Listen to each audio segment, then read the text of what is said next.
Hello everyone. मैं doctor Sudhir Kumar Verma, assistant professor department of history, DVS college Kanpur. Students, आज हम लोग भारतीय राष्ट्रीय कांग्रेस के उग्रवादी चरण के बारे में कुछ जानने का प्रयास करेंगे। इससे पहले के दो लेक्चर्स में हम लोगों ने देखा भारतीय राष्ट्रीय कांग्रेस की स्थापना कैसे हुई, उसकी स्थापना की परिस्थितियाँ क्या रहीं, और उसके बाद में हम लोगों ने देखा कि भारतीय राष्ट्रीय कांग्रेस की स्थापना के बाद उसकी जो राजनीतिक गतिविधियां शुरू हुईं, अर्थात जो उसका उदारवादी चरण था, उसमें भारतीय राष्ट्रीय कांग्रेस की क्या उपलब्धियां रहीं, क्या गतिविधियां रहीं, इसको हम लोगों ने देखा था। आज हम लोग देखेंगे भारतीय राष्ट्रीय कांग्रेस के उदारवादी चरण के बाद का जो अगला दौर शुरू होता है, यानी कि उग्रवादी चरण शुरू होता है, उसके बारे में हम लोग कुछ चीज़ों को संक्षिप्त में और महत्वपूर्ण बिंदुओं को समझने का प्रयास करते हैं। तो सामान्य तौर पर भारतीय राष्ट्रीय कांग्रेस के उग्रवादी चरण को 1905 ईस्वी से लेकर के 1920 ईस्वी तक जाना जाता है। इस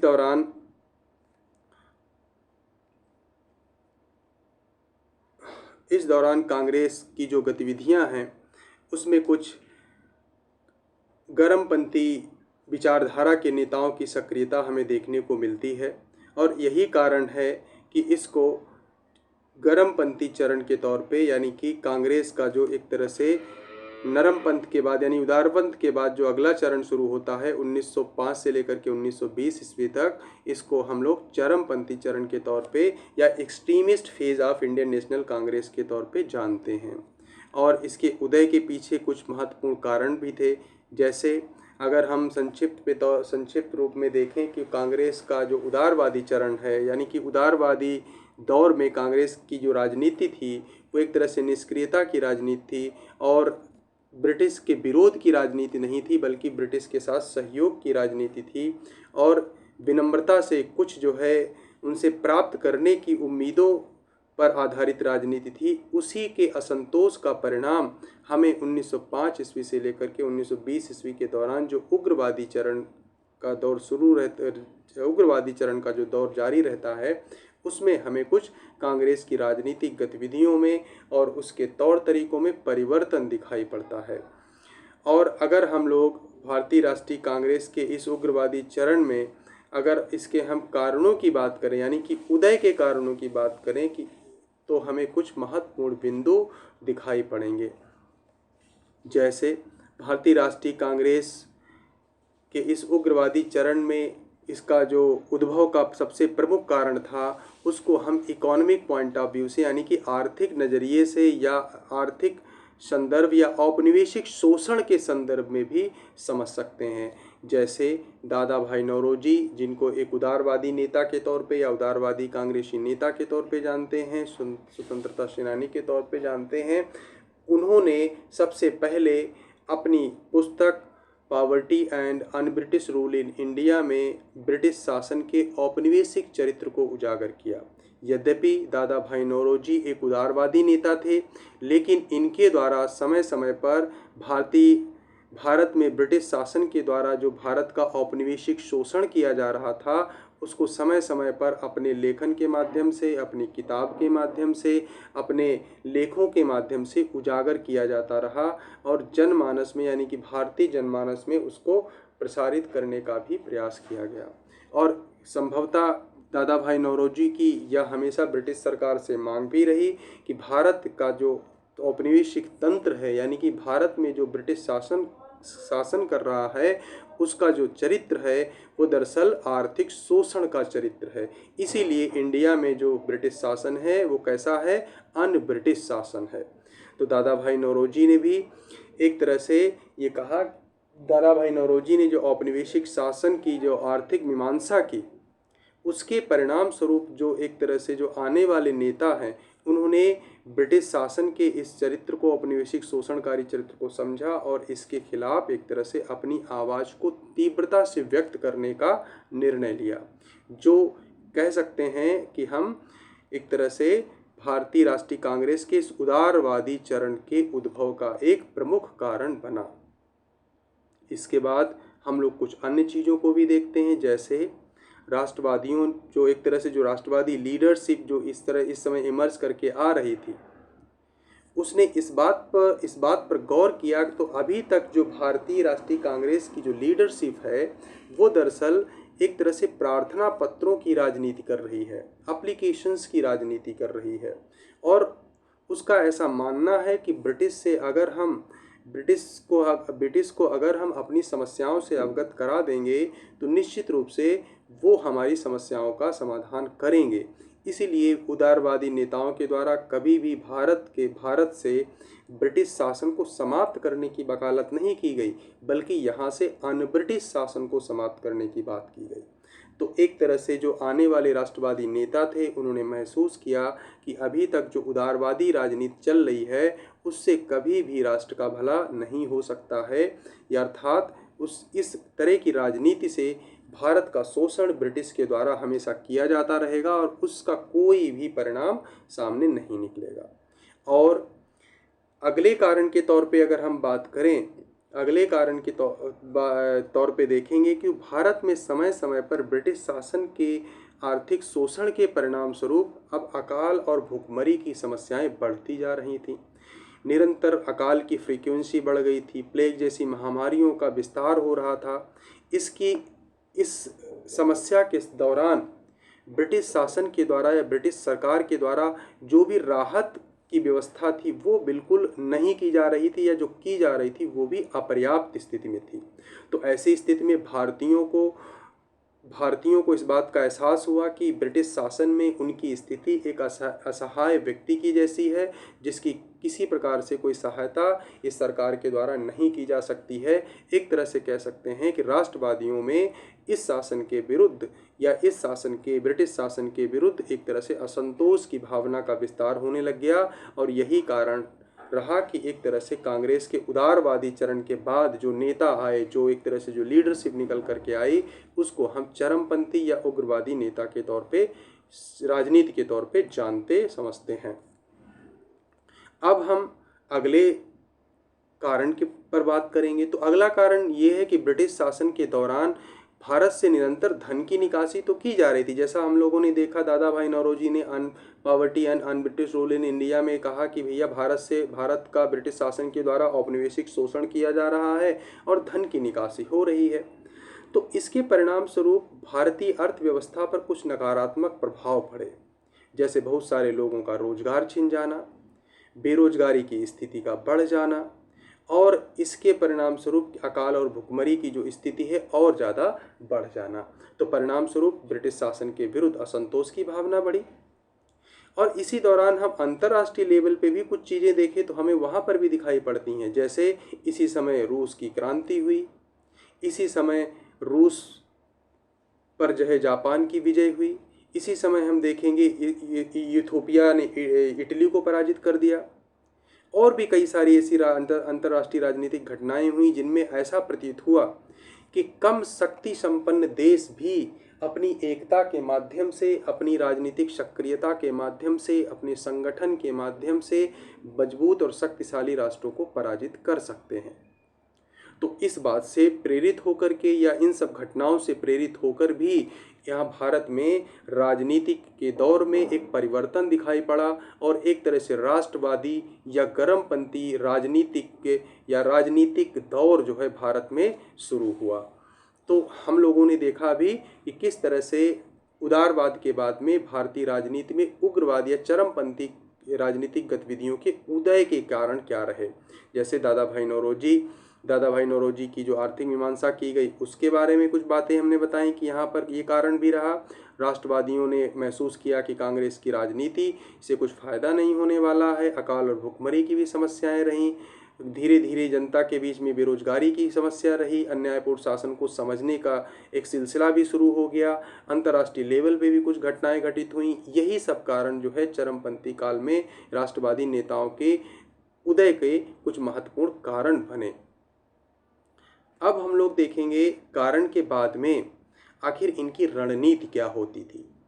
पिछले जो उदारवादी चरण में हम लोगों ने देखा किस तरह से जो है कांग्रेसी नेता प्रार्थना और एक तरह से प्रार्थना पत्र की और रिपोर्ट्स की, रिमाइंडर्स की राजनीति कर रहे थे। किसी तरह से अनुनय विनय के माध्यम से कुछ सुविधाओं की प्राप्ति का प्रयास किया जा रहा था। लेकिन जो इस दौरान जो उग्रवादी चरण कांग्रेस का शुरू हुआ, जिसमें राष्ट्रवादी भावनाओं से ओतप्रोत जो राजनीतिज्ञ निकल करके आए, उनकी जो राजनीति के जो तौर तरीके थे वो थोड़े से अलग थे। अब हम लोग देखेंगे कि ये तौर तरीके क्या थे चरमपंथी काल में। तो सबसे पहले हम समझने का प्रयास करते हैं इनके द्वारा बहिष्कार की प्रवृत्ति को अपनाया गया। जब से भारतीय राष्ट्रीय कांग्रेस की स्थापना हुई थी, उस दौरान से आप गौर करेंगे तो देखेंगे कि कभी भी बहिष्कार की, विरोध की बात नहीं की गई थी। लेकिन इस उग्रवादी चरण में, इस चरमपंथी चरण में जो राजनीतिज्ञ नेता थे, उनके द्वारा एक नई तकनीकी का प्रयोग करना शुरू कर दिया गया, जिसको हम लोग बहिष्कार की राजनीति कह सकते हैं। बहिष्कार का मतलब क्या है? बहिष्कार से तात्पर्य इनका ये है कि हमें अपनी स्वदेशी चीज़ों को प्रोत्साहित करना है, हमें अपनी स्वदेशी वस्तुओं का प्रयोग करना है, हमें विदेशी वस्तुओं का बहिष्कार करना है। तो चरमपंथी विचारधारा ने इस बहिष्कार की राजनीति को अपनाया और भारत में ब्रिटिश वस्तुओं के बहिष्कार की राजनीति को प्रेरित किया, जनता के बीच में इसको प्रोत्साहित करने का प्रयास किया। और दूसरी चीज़ अगर हम देखें, यहाँ पर इनके द्वारा एक निष्क्रिय प्रतिरोध की राजनीति को भी बढ़ावा दिया गया। निष्क्रिय प्रतिरोध का मतलब क्या है? ब्रिटिश प्रशासनिक संस्थाओं के साथ या ब्रिटिश प्रशासन के साथ काम काज में बिल्कुल भी सहयोग ना करना। एक तरह से असहयोग के माध्यम से हम ब्रिटिश शासन को यहाँ पर कमज़ोर करने का प्रयास करेंगे। लेकिन इस बात का भी आपको ध्यान रखना पड़ेगा कि इस दौरान, इस चरमपंथी चरण में हिंसा की बात बहुत ज़्यादा नहीं की गई। इसमें अहिंसक तरीके से निष्क्रिय प्रतिरोध की बात की गई कि हम असहयोग करेंगे, हम हिंसा नहीं करेंगे। इसके साथ साथ आत्मनिर्भरता पर जोर दिया गया। आत्मनिर्भरता का मतलब ये है कि भारत के जो व्यक्ति हैं या भारत के जो लोग हैं, वो स्वयं के कामों पर, स्वयं के उत्पादन पर, स्वयं के पुनरुद्धार पर या स्वयं की ताकत पर भरोसा करें। हमें ब्रिटिश शासन के माध्यम से मिली हुई कुछ सुविधाओं के माध्यम से अपने उत्थान के बारे में नहीं सोचना चाहिए, बल्कि अपनी स्वदेशी उत्पादन प्रणाली के माध्यम से अपनी आत्मनिर्भरता को हमें बढ़ाना चाहिए। तो बहिष्कार की राजनीति, निष्क्रिय प्रतिरोध की राजनीति, आत्मसम्मान, आत्मनिर्भरता की राजनीति और एक तरह से सार्वजनिक बैठकों का आयोजन करके, संगठन बना करके, सार्वजनिक बैठक आयोजित करके, जुलूस निकाल करके ब्रिटिश शासन पर दबाव बनाने का प्रयास किया जाएगा, ताकि ब्रिटिश शासन जनता की या भारतीयों की ज़्यादा से ज़्यादा आवश्यकताओं या डिमांड्स को पूरा करे। इस तरह की और एक चीज़ और एक महत्वपूर्ण हमें यहाँ पर देखने को मिलती, इसी दौरान राष्ट्रीय शिक्षा को बढ़ावा दिया गया। राष्ट्रीय शिक्षा का मतलब ये है कि इस उग्रवादी चरण में जो राजनीतिज्ञ थे या जो राजनीतिक गतिविधियां थी, उनमें राष्ट्रीय गौरव की भावना, मतलब एक तरह से जन सामान्य में राष्ट्रीय गौरव की भावना को बढ़ावा देने के लिए इन राजनीतिज्ञों के द्वारा राष्ट्रीय शिक्षा को बढ़ावा देने का प्रयास किया गया। और इसी दौरान देखेंगे कि आप बंगाल में कई सारे इंस्टीट्यूट्स भी इस्टेब्लिश किए गए, जिनके माध्यम से भारत में स्वदेशी शिक्षा को बढ़ावा दिया गया, ताकि युवा भारतीय राजनीति में सक्रिय हो सकें और आत्मनिर्भरता की राजनीति को आगे बढ़ावा दे सकें। तो ये कुछ उनकी एक तरह से चरमपंथी चरण में नेताओं के द्वारा अपनाई गई कुछ तकनीकी थी, कुछ तौर तरीके थे, जिनके माध्यम से ब्रिटिश शासन पर दबाव बनाने का प्रयास किया गया था, जिसमें बहिष्कार, निष्क्रिय प्रतिरोध, आत्मनिर्भरता पर जोर दिया गया, सार्वजनिक बैठकों का आयोजन पर जोर दिया गया, जुलूस निकालने पर, राष्ट्रीय शिक्षा पर बल दिया गया। ये उग्रवादी चरण के एक तरह से कुछ तौर तरीके हमें दिखाई पड़ते हैं। इसके बाद में हम लोग देखेंगे इस काल में सक्रिय रहे राजनेता कौन कौन से थे। सभी लोगों ने अभी तक जो पढ़ा इतिहास में देखा होगा, लाल बाल पाल का नाम खूब सुना होगा। ये इसलिए चूंकि इस उग्रवादी चरण में यही तीन महत्वपूर्ण नेता थे, जिन्होंने भारत के विभिन्न क्षेत्रों में अपनी राजनीतिक सक्रियता के माध्यम से इस दौर में एक राजनीति को एक नया स्वरूप देने का प्रयास किया। जैसे बिपिन चंद्र पाल ने बंगाल के क्षेत्र में, पाल गंगाधर तिलक ने महाराष्ट्र के क्षेत्र में, लाला लाजपत राय ने पंजाब के क्षेत्र में, इन लोगों ने अपनी राजनीतिक सक्रियता के माध्यम से, या जो अभी हमने जो आपको बताई हैं जो तौर तरीके जो अपनाए गए थे, इन तौर तरीकों के माध्यम से ब्रिटिश शासन पर दबाव डालने का प्रयास किया गया और एक तरह से भारतीयों की मांगों को मनवाने का प्रयास किया गया। और यही कारण रहा कि जनता इनसे थोड़ा जुड़ी भी और एक तरह से इनकी एक नई पहचान भी जन सामान्य में बनी, जो अभी तक उदारवादी चरण में उदारवादी नेताओं की बनी थी, उससे बढ़ कर के थोड़ी इनकी राजनीतिज्ञों की छवि जो है जन सामान्य के बीच में बढ़ी। और इन नेताओं के माध्यम से भारत में इस दौर में राजनीतिक सक्रियता को बढ़ावा देने का प्रयास किया गया। तो इसमें हमें 3 महत्वपूर्ण नेताओं के नाम याद रखने हैं, वो हैं बिपिन चंद्र पाल, बाल गंगाधर तिलक और लाला लाजपत राय। इसी दौरान अरविंद घोष भी, राजनारायण बोस भी, अन्य कई नेता भी इस दौरान सक्रिय रहे, जिनको उग्रवादी नेता के तौर पे या उग्रवादी चरण में चरमपंथी नेताओं के तौर पे आप गिन सकते हो। अब इसके बाद में हम देखेंगे आखिर जो चरमपंथी चरण है, राजनीतिक गतिविधियां इनकी चली काफ़ी समय तक, लेकिन इन गतिविधियों का महत्व क्या रहा था, इनसे क्या हासिल हुआ, स्वतंत्रता आंदोलन के दौरान जो चरमपंथी काल है इसमें क्या उपलब्धियां रहीं इस चरण में, तो हम उन उपलब्धियों को भी समझने का प्रयास करते हैं। जैसे सबसे पहले देखेंगे कि जो चरमपंथी काल है उसमें जो प्रतिरोध की राजनीति अपनाई गई थी इनका अपना एक नारा था, स्लोगन था, और ये स्लोगन क्या था, हमें स्वराज्य की ज़रूरत है। यद्यपि पूर्ण स्वतंत्रता की मांग को लेकर के सारे लोग सर्वसम्मति से एक तरह से सहमत नहीं थे, लेकिन फिर भी एक तरह से स्वराज्य की बात की गई। स्वराज्य के माध्यम से भारत में राष्ट्रवाद को बढ़ावा देने का प्रयास किया गया और एक तरह से स्वदेशी स्वराज्य और अपनी राष्ट्रीय शिक्षा, इन सब के माध्यम से लोगों को संगठित करने का प्रयास किया गया, लोगों में राजनीतिक चेतना को बढ़ावा देने का प्रयास किया गया। ये इनकी एक महत्वपूर्ण उपलब्धि या इनका महत्व हम कह सकते हैं। इसके साथ साथ में हम दूसरी चीज़ देखेंगे, इन्होंने ब्रिटिश शासन के खिलाफ एक राजनीतिक आंदोलन की शुरुआत की। यहाँ पर आंदोलन शब्द आप उदारवादी चरण से हट कर के एक नई चीज़ देखेंगे। वहाँ पर क्या था, प्रार्थना पत्र के माध्यम से सारी चीज़ें होती थी, वहाँ पर एक निवेदन पत्र के माध्यम से सारी चीज़ों यानी कि कुछ सुविधाओं को लेने का प्रयास किया जाता था। लेकिन अब क्या है, अब राजनीतिक आंदोलन की शुरुआत की गई। लेकिन यहाँ पर बहुत ज़्यादा हिंसा की बात नहीं की है, हमें इस बात का भी ध्यान रखना चाहिए। लेकिन फिर भी अब जो उदारवादी चरण से आगे की राजनीति है उसमें स्वराज्य से बढ़कर के अब राजनीतिक आंदोलन की बात की जाने लगी। स्वराज्य के साथ साथ में राजनीतिक आंदोलन के तौर तरीकों को अपनाया जाने लगा। इसी के साथ साथ में बंगाल में राष्ट्रीय एकता का समर्थन किया गया। जैसे बंगाल विभाजन जो इसी समय हुआ उसकी एकता की बात की गई। इसी के दबाव के परिणाम स्वरूप 1911 में इनको बंगाल विभाजन रद्द भी करना पड़ा। ये एक तरह से कह सकते हैं हम उग्रवादी जो राजनीतिक दौर था उसकी एक उपलब्धि है या उसका महत्व है। इसी काल में राष्ट्रीय शिक्षा को महत्व दिया गया, राष्ट्रीय शिक्षा परिषद बनाई गई जिसमें स्वदेशी शिक्षा को बढ़ावा दिया गया, राष्ट्रीय शिक्षा को लोगों के बीच में प्रसारित करने का प्रयास किया गया। यही वो काल है जब आप देखेंगे कि एक तरह से तिलक सुशासन की, अरविंद घोष पूर्ण स्वतंत्रता की बात करते हैं।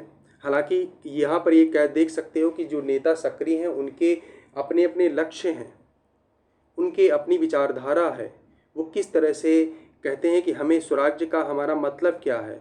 तिलक सुशासन की बात करते हैं तो अरविंद घोष पूर्ण स्वतंत्रता की बात करते हैं, लेकिन कहीं न कहीं इनका जो राजनीतिक तौर तरीका है वो लगभग मिलता जुलता सा था। तो इसी दौरान देखेंगे कि हमें थोड़ा सा आपको ये भी दिखाई पड़ेगा कि इस समय जो मुस्लिम राजनीति है, इस्लामिक जो पॉलिटिक्स है, वो थोड़ा सा डिफरेंट हो गई थी राष्ट्रवादी चरण में। यानी कि एक तरह से जो तिलक जैसे लोग हैं इनके द्वारा कुछ जो है राष्ट्रीय शिक्षा के साथ साथ में एक तरह से जो पुरातन व्यवस्था है उसको प्रमोट करने का प्रयास किया गया। फॉर एग्जाम्पल इनके द्वारा जो सम्मति आयोग अधिनियम पारित किया गया था उसका विरोध किया गया। इनके द्वारा कुछ हिंदू रिलीजन्स पर आधारित जैसे कुछ उत्सव, गणेश उत्सव, शिवाजी उत्सव शुरू किए गए। एक तरह से कह सकते हैं कि यहाँ पर सनातन व्यवस्था को मजबूत करके या उसको पुनर्जागृत करके राजनीतिक आंदोलन को बढ़ावा देने का प्रयास किया गया। तो मतलब इसका ये हुआ कि एक तरह से जो मुस्लिम राजनीति है वो कहीं ना कहीं इस स्वदेशी आंदोलन से धीरे धीरे अलग होती चली गई। और इसी का परिणाम देखेंगे, स्वतंत्रता आंदोलन के दौरान एक तरह से सांप्रदायिक राजनीति को भी बढ़ावा मिला और अंततः आप सभी जानते हैं भारत की स्वतंत्रता के दौरान देश के दो टुकड़े हुए, यही सांप्रदायिक राजनीति का ही एक आउटपुट या एक तरह से बड़ा परिणाम था ये। तो इस दौरान जो चरमपंथी राजनीतिज्ञों के द्वारा जो तौर तरीके अपनाए गए, जो उनके द्वारा प्रयास किए गए, इसका कुछ अपना महत्व रहा था। जैसे आप लोगों ने भी देखा कि स्वराज्य की बात की गई और ब्रिटिश शासन के खिलाफ आंदोलन का दौर शुरू किया गया, एकता की बात की गई, राष्ट्रीय बंगाल विभाजन को रद्द करना पड़ा इसी दबाव से, राष्ट्रीय शिक्षा परिषद की बात की गई। और हालांकि मतलब इनकी अपने अपने कुछ अलग विचार भी थे स्वतंत्रता को लेकर के या स्वदेशी या सुशासन को लेकर के। यहाँ पर कुछ हमें एक तरह से सांप्रदायिक राजनीति के उद्भव का शुरुआती चरण भी हमें दिखाई पड़ता है। तो ये कुछ इनके इस समय के महत्व हमें दिखाई पड़ते हैं। इसके बाद में हम इनकी कुछ लिमिटेशंस पर बात करेंगे। लिमिटेशंस के बारे में जैसे सबसे जो बड़ी लिमिटेशन है इनकी वो यही है कि एक तरह से जो स्वराज्य सुशासन की बात की गई उसकी परिभाषा अस्पष्टता नज़र आती है। जैसे चरमपंथियों ने जो लक्ष्य स्वराज रखा था, वो अलग अलग नेताओं ने अलग अलग क्षेत्र में जो उनकी सक्रियता थी उन्होंने इसका अलग अलग महत्व निकाल लिया। तिलक ने स्वराज्य और सुशासन का मतलब क्या निकाला कि प्रशासन पर भारतीयों का नियंत्रण हो लेकिन ग्रेट ब्रिटेन से उनके संबंधों का पूर्ण विच्छेदन ना हो, वो इस बात को मानते थे। जबकि बिपिन चंद्र पाल और अरविंद घोष जैसे पूर्ण स्वतंत्रता की बात करते हैं, उनके लिए स्वायत्तता का मतलब क्या है, पूर्ण स्वतंत्रता। वो ब्रिटिश को पूरी तरह से यहाँ से जाने की बात करते हैं। तो सुशासन को यानी कि स्वराज्य को लेकर के इन लोगों के बीच में एक अस्पष्टता थी, ये इनकी एक सीमा नज़र आती है हमें। इसके साथ साथ में हमें इनकी कुछ और विफलताएं नज़र आती हैं। फॉर एग्जांपल जैसे इस उग्रवादी चरण में जो एक तरह से जो जन सामान्य है वो बहुत ज़्यादा जन सामान्य तक ये लोग नहीं पहुंच पाए। एक तरह से अभी भी जो भारतीय राष्ट्रीय कांग्रेस की जो राजनीति है वो अभिजात राजनीति ही बनकर रही और उच्च वर्गों की ही सक्रियता इसमें ज़्यादातर दिखाई पड़ी। जन सामान्य और किसान इसमें बहुत ज़्यादा भी जुड़ नहीं पाए, ये भी इनकी एक सीमा रही। जैसे हम अभी आपको बता रहे थे कि सांप्रदायिक राजनीति का दौर भी शुरू हो गया। इसमें कुछ हिंदू धर्म के सांस्कृतिक विचारधारा को प्रेरित करने या प्रोत्साहित करने का प्रयास किया गया। परिणाम था मुसलमान राष्ट्रीय आंदोलन से अलग होते चले गए और धीरे धीरे स्वतंत्रता आंदोलन में एक सांप्रदायिक राजनीति का भी दौर हमें देखने को मिलता है। ये भी इनकी एक लिमिटेशंस के तौर पे हम देख सकते हैं। इसी दौरान उग्रवादी जो राजनीति है, राष्ट्रवादी जो व्यवस्था है, उसमें युवाओं में ऊर्जा की एक नई लहर तो पैदा की लेकिन उनको दिशा देने में सफल नहीं रहे। उनको ये नहीं समझा पाए कि आखिर तुमको अपनी इस ऊर्जा का उपयोग किस दिशा में करना है, आखिर भविष्य में आप किस तरह से स्वतंत्रता आंदोलन में अपनी भूमिका अदा कर पाएंगे, ये उनको समझाने में ये लोग विफल रहे। तो ये इनकी कुछ सीमाएं भी रहीं। तो आज हम लोगों ने क्या देखा, आज हम लोगों ने देखा किस तरह से उग्रवादी चरण का उद्भव हुआ और उसमें उसकी कुछ तौर तरीके क्या थे राजनीति के, उसकी उपलब्धियां क्या थीं, उसमें कुछ सक्रिय रहे राजनेता क्या थे और फाइनली उसकी कुछ सीमाएं क्या रहीं। इन सारी चीज़ों के बारे में हम लोगों ने देखा। तो अब हम लोग अगली क्लास में पढ़ेंगे किस तरह से भारतीय राष्ट्रीय इस उग्रवादी चरण में भारतीय राष्ट्रीय आंदोलन के दौरान उग्रवादी चरण के दौरान कांग्रेस के उदारवादी और उग्रवादी नेताओं के बीच में मतभेद हुए और अंततः 1905 में 1907 में सूरत स्प्लिट यानी कि सूरत विभाजन का दौर, सूरत विभाजन में यानी कि कांग्रेस का जो विभाजन हुआ उसको सूरत विभाजन कहते हैं। इसको हम लोग कवर करने का प्रयास करेंगे। तो आज के लिए इतना ही। आप सभी को धन्यवाद। Thank you.